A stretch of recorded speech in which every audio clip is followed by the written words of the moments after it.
राधे राधे। जय श्री कृष्णा। तो आज हम आप सबके लिए पाप मोचनी एकादशी का महत्म लेकर आए हैं, जिसके करने से जन्म जन्मांतर के सारे पाप नष्ट हो जाते हैं और हमारे घर में सुख संपत्ति और समृद्धि का वास होता है। ये महत्म, ये कथा या फिर ये व्रत अगर कर लेते हैं तो बहुत ही खुशी की बात है। बहुत ही जो हमारे ऊपर एकादशी माता कृपा बरसाती हैं, बहुत ही अच्छी बात है। अगर ये सब भी ना कर सकें तो कम से कम पाप मोचनी एकादशी की कथा सुनने मात्र से ही घर में सुख समृद्धि आती है और सारी बाधाओं का नाश होता है। तो आइए बिना देरी करते हुए ये एकादशी माता यानी कि पाप मोचनी एकादशी माता की हम कथा करते हैं और आप प्रेम पूर्वक सुनिए और कथा का आनंद लीजिए। धर्मराज युधिष्ठिर बोले, हे भगवान, फागुन मास की शुक्ल पक्ष की एकादशी का महात्म सुनो। अब आप चैत्र मास के कृष्ण पक्ष की एकादशी के बारे में बतलाइए। इस एकादशी का नाम क्या है, इसमें कौन से देवता की पूजा की जाती है तथा विधि क्या है, सो विस्तार पूर्वक कहिए। श्री कृष्ण भगवान बोले कि हे राजन, एक समय मानदाता ने लोमस ऋषि से पूछा था कि हे मुनि, चैत्र मास के शुक्ल पक्ष की एकादशी का क्या नाम है तथा उसकी विधि क्या है, सो सब पूरी तरह से बताइए। लोमस ऋषि बोले कि हे राजन, चैत्र मास के कृष्ण की एकादशी का नाम पाप मोचनी एकादशी है। उसके व्रत के प्रभाव से मनुष्यों के अनेक पाप नष्ट हो जाते हैं। इसकी कथा इस प्रकार है। प्राचीन काल में एक चैत्रथ नामक वन था। उसमें अप्सराएं वास करती थी। वहाँ हर समय बसंत रहता था, अर्थात उस जगह सदैव प्रत्येक तरह के पुष्प खिले रहते थे, फूल खिले रहते थे। उस जगह गंधर्व कन्याएं विहार करती थी। उस वन में इंद्र अन्य देवताओं के साथ क्रीड़ा करता था। उस वन में एक माधवी नामक मुनि तपस्या करते थे। वे शिव भक्त थे। एक दिन मंजू घोषा नामक एक अप्सरा उनको मोहित करने के लिए सितार बजाकर मधुर मधुर गाने गाने लगी। उस समय शिव केस्तु अनंग कामदेव भी शिव भक्त मेधावी मुनि को जीतने के लिए तैयार हुए।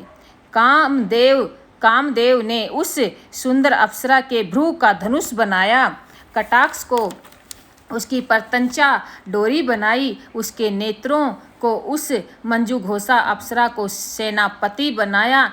इस तरह कामदेव ने अपने शत्रु भक्त को जीतने को तैयार हुआ। उस समय मेधावी मुनि भी युवा तथा हष्ट पुष्ट थे। उन्होंने यज्ञोपवीत तथा दंड धारण कर रखा था। वे दूसरे कामदेव के समान शोभा पाते थे। उस मुनि को देखकर कामदेव के वश में हुई मंजू घोषा ने धीरे धीरे मधुर वाणी से वीणा पर गाना शुरू कर दिया। मेधावी मुनि मंजू घोषा के मधुर गाने पर तथा उसके सौंदर्य पर मोहित हो गई। वह अप्सरा उन मुनि को कामदेव से पीड़ित जानकर आलिंगन करने लगी। वह मुनि उसके सौंदर्य पर मोहित होकर शिव रहस्य को भूल गया और काम के वशीभूत होकर उसके साथ रमण करने लगे। उस मुनि को काम के वशीभूत होने के कारण उस समय दिन रात्रि का कुछ भी ध्यान न रहा। बहुत समय तक रमण करते रहे। एक दिन मंजू घोषा उस मुनि से बोली कि हे मुनि, अब मुझे बहुत समय हो गया है, स्वर्ग जाने की आज्ञा दीजिए।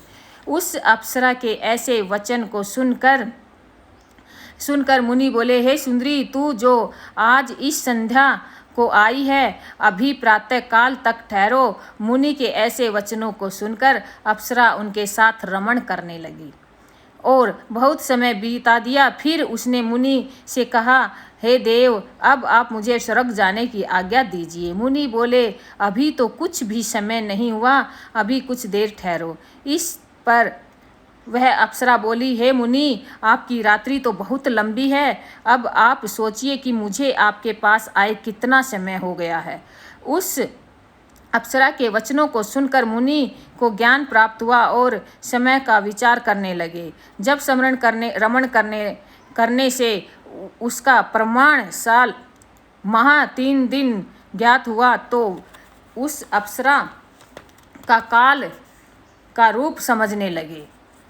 वह महान क्रोधित हुए और उस तप का नाश करने वाली अप्सरा की तरफ देखने लगे। उनके अधर कांपने लगे और इंद्रियां व्याकुल होने लगी। तब मुनि ने उस अप्सरा से बोले, रे दुष्ट, मेरे ताप को नष्ट करने वाली तू, अब मेरे को श्राप से पिशाचनी हो जा। मतलब मुनि ने उसको श्राप दे दिया है पिशाचनी का। तू महान पापिन और दुराचारणी, तुझे धिक्कार है।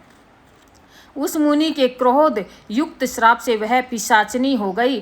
तब वह बोली, हे मुनि, अब मुझ पर क्रोध को त्याग कर प्रसन्न हो जाओ और इस श्राप का निवारण कीजिए। विद्वानों ने कहा है, साधुओं की संगत का अच्छा फल देने वाली है, इसलिए आपके साथ मेरे तो बहुत वर्ष व्यतीत हुए, अतः अब आप मुझ पर प्रसन्न हो जाइए।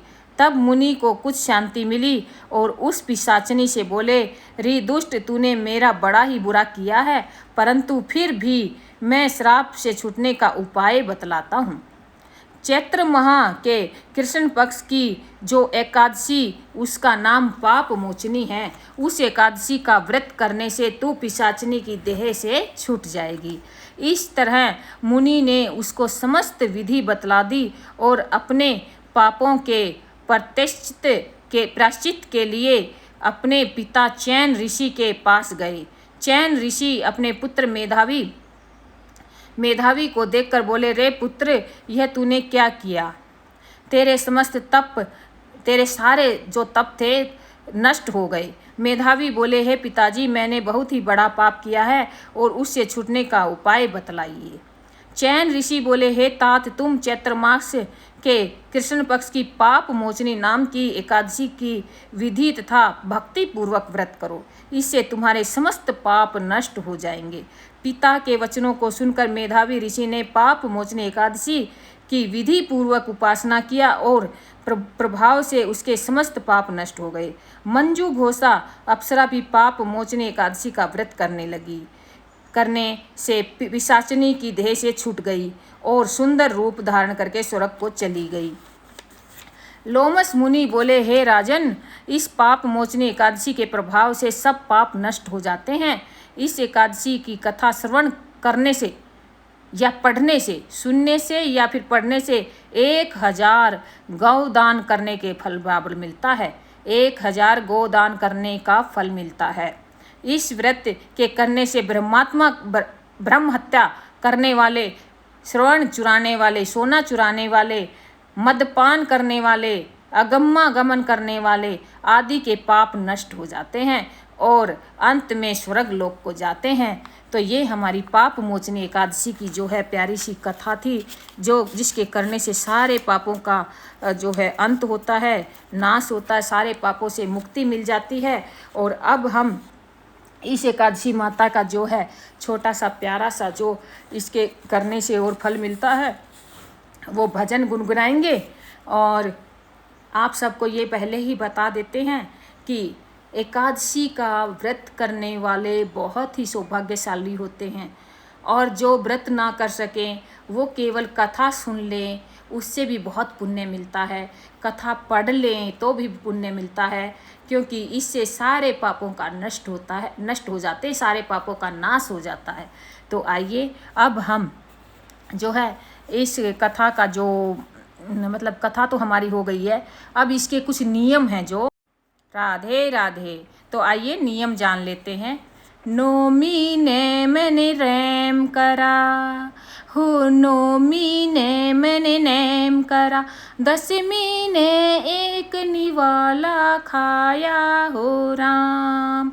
ग्यास तो मैंने करी निर्जला, द्वादशी ने भोजन बनाया हो राम। पहले तो मैंने चावल रांधे, दूजा दाल बनाई हो राम। पहले तो मैंने बामण जिमाया, दूजे में सासू ससुरा हो राम। पहले परोसे में सासू और ससुरा, दूजे में जेठ जेठानी हो राम। तीजे परोसे में ननद और ननदोई, चौथे में देवर देवरानी हो राम। पांचवें परोसे में बहू और बेटा, छठे में संग की सहेली हो राम।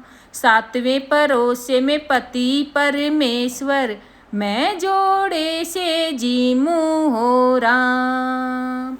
नौमी ने मैंने नेम करा, दसवीं ने एक निवाला खाया हो राम। हर जी के घर से आई पलंगिया, हर जी के घर से आई पलंगिया, इसमें कौन कौन जावे हो राम।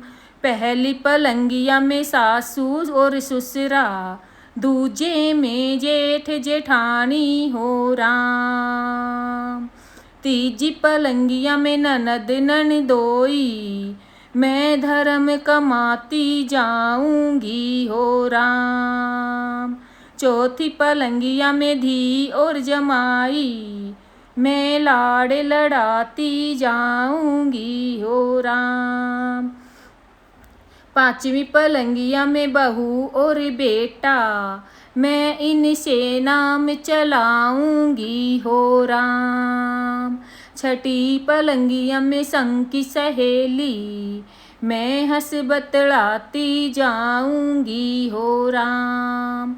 सातवीं पलंगिया में पति परमेश्वर, मैं जोड़े से स्वर्ग सिधारूंगी हो राम। हर जी में मेरा लेखा झोखा, मांगे कह धर्मबाई की करियो हो राम। हर जी में मेरा लेखा झोखा, मांगे कह के धर्मबाई करियो हो राम। तुमने बताए राम जी वो ही कराए, तुमने बताए राम जी वो ही कराए, और तो कुछ ना किया हो राम। झूठ ना बोली घटना तोली, यो ही धर्म कमाया हो राम। झूठ ना बोली घटना तोली, यो ही धर्म कमाया हो राम। जिनने ये ग्यास है गाई, जिनने ये ग्यास है सुनाई हो राम। जिसने या गास है गाई, सुनाई हो राम। बाली गावे घर वर पावे, लड़की गावे घर वर पावे, तिरिया पुत्र खिलावे हो राम। बुढ़िया गावे गंगा जी नहावे, बुढ़िया गावे गंगा जी नहावे, स्वर्ग में झोटे खावे हो राम। नौमी ने मैंने नेम करा, दसवीं ने एक निवाला खाया हो राम। जय ग्यास माता। बोलो पाप मोचनी एकादशी की जय। बोलो ग्यास माता की जय। तो आप सबने ये कथा सुनी, कैसी लगी? पाप मोचनी एकादशी का महत्व सुना, कैसा लगा? भजन सुना, तो आप ज़रूर आप भी ये कथा सुनने का धर्म कमाएं, और अपने जो भी गलत या फिर हमसे जो गलतियां होती हैं उनको मिटाने का प्रयत्न करें, क्योंकि पाप मोचनी एकादशी सबके जो बुरे काम होते हैं वो मिटा देती हैं, भुला देती हैं। पापों का नाश करने वाली हमारी ये एकादशी का महात्म है। तो आप सब देखिए कमेंट्स में या कैसे भी आप कथा को जितना सुनेंगे आपको बहुत ही अच्छा लगेगा। और अगर आपको आगे भी कथा चाहिए तो आप हमें ज़रूर बताइएगा। जय एकादशी माता, जय।